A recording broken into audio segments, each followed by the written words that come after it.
The Dance of Dragons, a true telling by Grandmaster Munkin, being a history of the war of Targaryen succession between the Princess Rhaenyra and Aegon, second of his name, that nearly destroyed the realm. The Dance of the Dragons. A stupid name for a Targaryen civil war where my ancestors danced away my birthright. Before the war, House Targaryen counted 18 dragons. By the end, we had 2, and nearly as few Targaryens. We would never be as powerful or as feared again. The dance began, as many dances do, with an old man and a young girl. The queen had failed to produce a son for her king, so he anointed his daughter, the Princess Rhaenyra, as his heir. But years later, the king remarried, and his new wife, Queen Alicent of House Hightower, gave him a son. Feeble and foolish, the old king refused to change the succession. He didn't even see how his court had split into 2 rival camps of blacks and greens, after the dresses that the princess and the queen had worn to some tourney. One night, a servant found the old king had died in his sleep, and ran to inform Queen Alicent. Protocol dictated that the bells would be rung and a raven sent to Dragonstone to summon the heir, Princess Rhaenyra, for her coronation. But Alicent had other plans. Once she saw her dead husband's body, she sealed the room and had the servant thrown into the black cells to ensure his silence. At the hour of the owl, the Lord Commander of the Kingsguard, Sir Criston Cole, summoned the small council to inform them of the king's death. Sir Otto Hightower, the Hand of the King and father to Queen Alicent, demanded that the succession be settled immediately. The decrepit old men of the small council were confused. The succession was settled in their minds. The old king had forced the lords of Westeros to swear fealty to Princess Rhaenyra as his heir. But Sir Criston Cole rightly pointed out that a son comes before a daughter. The council argued until dawn, when the Master of Coin finally stood up and declared he would have no part of treason. Sir Criston Cole, wisely, opened his throat with a dagger, ending the debate. None were more surprised to hear of Prince Aegon's succession than Prince Aegon himself. At first, the fool rejected the crown, but his mother pointed out that his sister Rhaenyra would return such loyalty by taking his head. As the old king's true-born son, he'd always be a threat. Aegon relented. He was crowned in the Dragon Pit, and his wife and sister Helaena became queen. His brother Aemond flew off to win over the few great lords whose support Aegon didn't already have. The banner of the Gold Dragon flew over King's Landing and the Red Keep as Aegon, second of his name, ascended the Iron Throne. He would not sit it long. When ravens carried the news of Aegon's coronation to Dragonstone, Princess Rhaenyra summoned her own Black Council. With her was her uncle and husband, Daemon Targaryen, considered by many to be the most dangerous man in Westeros. Few lords supported her, but the greatest of these was Corlys Velaryon, who controlled the largest fleet in the realm, and his Targaryen wife, Rhaenys, the old king's sister. Then there were her 5 sons, although none grown to manhood. A pitiful assembly, really. Combined, they couldn't match the power of House Hightower alone. But Rhaenyra had dragons. She, Daemon, and Rhaenys rode huge and formidable beasts, and 3 of her 5 sons were riders as well. Dragonstone also housed 6 more dragons without riders. Against this, King Aegon had only 4 dragons of his own. Dragons can burn a city, but only armies can take and hold it. If she was to prevail, Rhaenyra desperately needed the support of the few great houses not already sworn to Aegon. Her eldest son, Jaehaerys, flew to the Vale in the north. Her middle son, Lucerys, flew to the Stormlands. Rhaenyra hoped that the war would begin and, if the gods were good, end with diplomacy. As always, they weren't. Little Prince Lucerys must have wet himself when he entered Storm's End and found King Aegon's younger brother Aemond already with Lord Baratheon. Aemond was fearsome even before he lost his eye and set a sapphire in its stead. But the princeling pleaded his mother's case. Finally, Lord Baratheon made his decision. Go home, pup, and tell the bitch your mother that the Lord of Storm's End is not a dog she can whistle up. As Aemond's false eye gleamed at him, the princeling fled the castle and mounted his young dragon, Arrax. The rain fell in sheets, and great bolts of lightning lit the world bright as day. Arrax was struggling to stay aloft in the gale, when a roar shook the very foundations of Storm's End. Aemond rose through the clouds, and below him, the monstrous Vhagar. Vhagar was 5 times the size of Arrax, and a hardened survivor of 100 battles. Vhagar caught him above Shipbreaker Bay. Watchers on the castle walls saw distant blasts of flame, and heard a shriek drown out the thunder. Prince Lucerys fell, broken, to be swallowed by the waves. With his death, the War of Ravens came to an end, and the War of Fire and Blood began. When Rhaenyra heard of her son's death, she collapsed. She considered ending the war right then, until a raven arrived from her husband, Daemon. Her son would be avenged. Whispers slithered through the taverns and back alleys of Fleabottom. 2 men were found. One was a former Goldcloak, the other, a rat catcher in the Red Keep who knew all its secrets. History remembers them only as blood and cheese. One night, Queen Helaena entered the royal apartments with her daughter and 2 sons to put them to bed. Without warning, Blood and Cheese burst in, daggers in hand. They told her that a debt was owed. A son for a son. Blood and Cheese demanded she choose which son would be ripped from her forever. Queen Helaena pleaded with the men to kill her instead, but they refused. Weeping, Helaena named her younger son, Maelor. Perhaps she thought the boy was too young to understand. Perhaps because the older boy was King Aegon's firstborn son and heir. "You hear that, little boy?" Cheese whispered to the younger son. "Your mama wants you dead." Then Blood struck off the older boy's head with a single blow. When the guards burst in, they found Queen Helaena still screaming, clasping her dead son's body to her, mad with grief. The blood of their children transformed a dynastic dispute into a war of annihilation. The grief and rage of losing a child could burn down the world. Either Aegon or Rhaenyra could live at the end, but not both. Rhaenyra's forces struck yet another blow. The moment the Lord of Harrenhal saw Daemon Targaryen circling the castle on his dragon Caraxes, he struck his banners and surrendered. The Blacks now had the strongest castle in the Riverlands. Darker news still came to Aegon. Thanks to Rhaenyra's sons, Winterfell had declared for Rhaenyra, as had the Vale. Furious, Aegon dismissed his grandfather, Sir Otto, as Hand, and appointed Sir Criston Cole, who swore to march on all the lords who had declared for Rhaenyra and put their castles to the torch. Cole and the royal army first marched north and laid siege to Rook's Rest, a black stronghold near Dragonstone. When their lord saw their approach, he sent a raven to Rhaenyra, begging for help. For days he watched his fields and villages burning, with no response from his queen, until one day, a shadow passed over the Green Army. Rhaenyra had sent not an army, but her former mother-by-law, Rhaenys, and her dragon, Meleys. As her ancestor had done at the Field of Fire, Rhaenys gleefully began to incinerate Sir Criston's army. But Aegon had set a trap, and Rhaenys had flown right into it. As Rhaenys and Meleys blanketed Sir Criston's troops in dragon flame, 2 other dragons rose into the sky.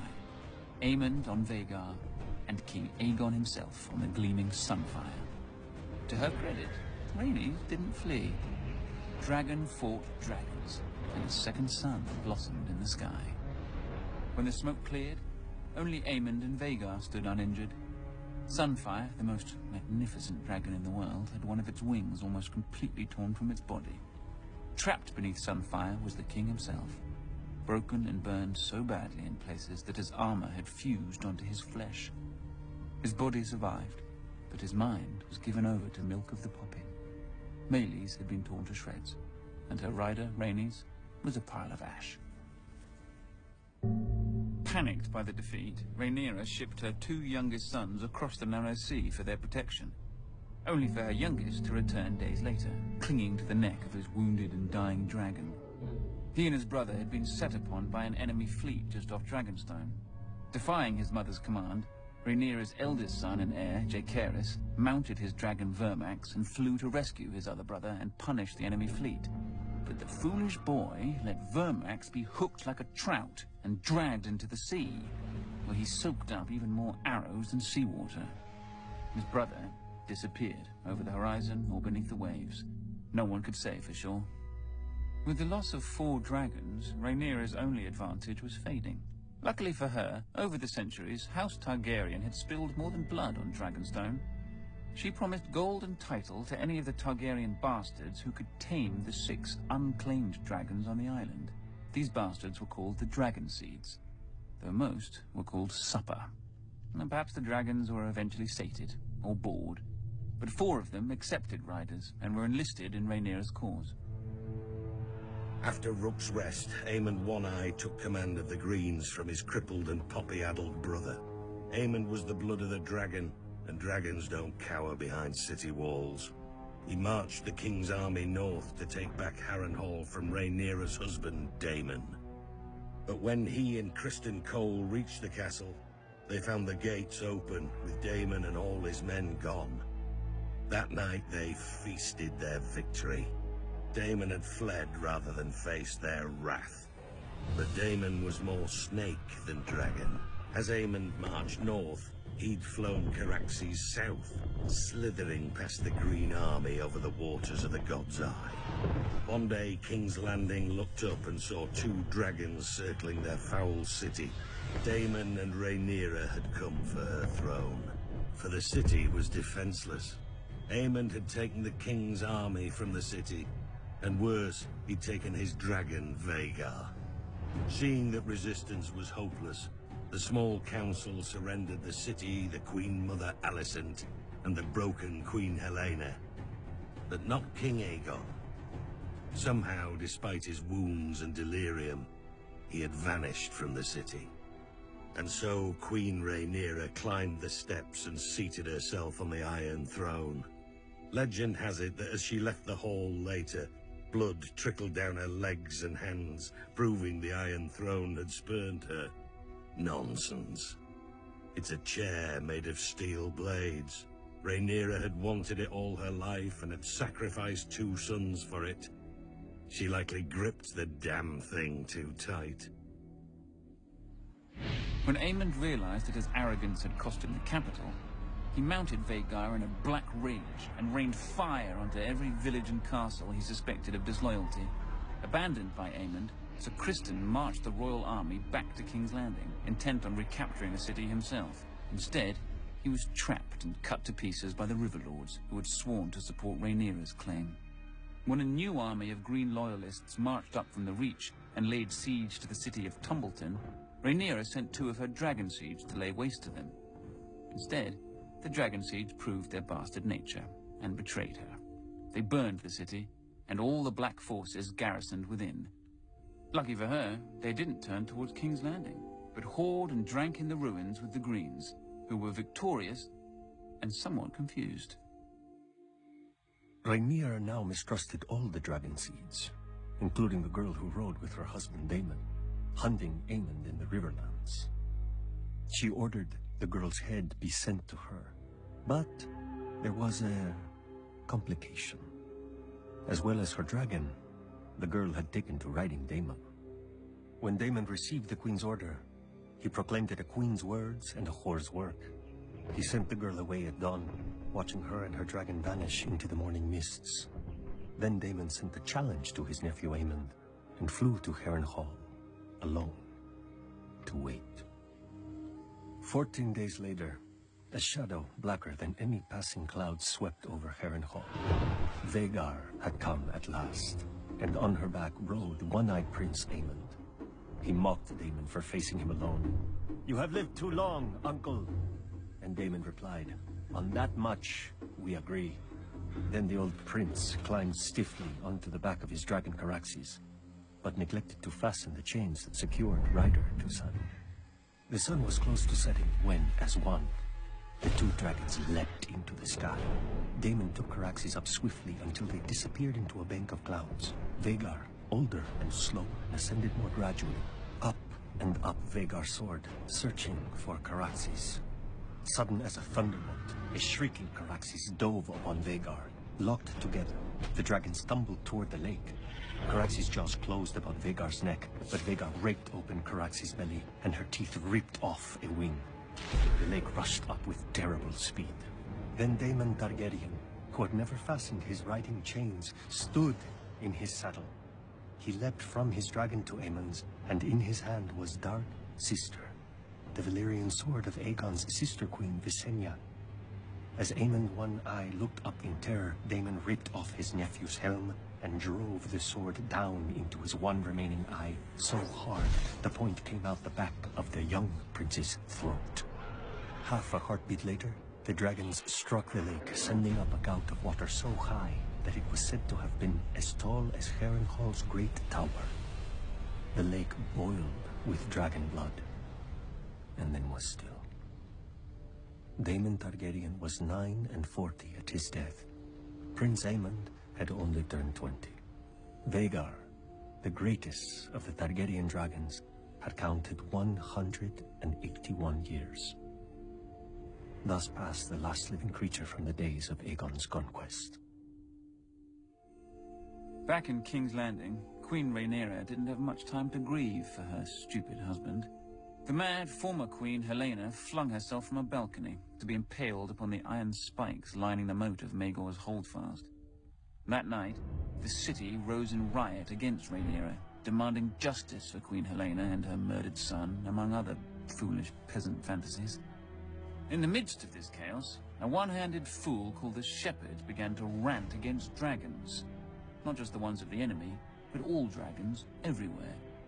As he pointed to the dragon pit above on the hill, he shouted, "There the demons dwell, this is their city. If you would make it yours, first you must destroy them." The cry went up from 10,000 throats. "Kill them!" There were 4 dragons housed within the dragon pit that night. By the time the first of the attackers came pouring in, all 4 were roused, awake, and angry. Nobody knows how many men and women died that night.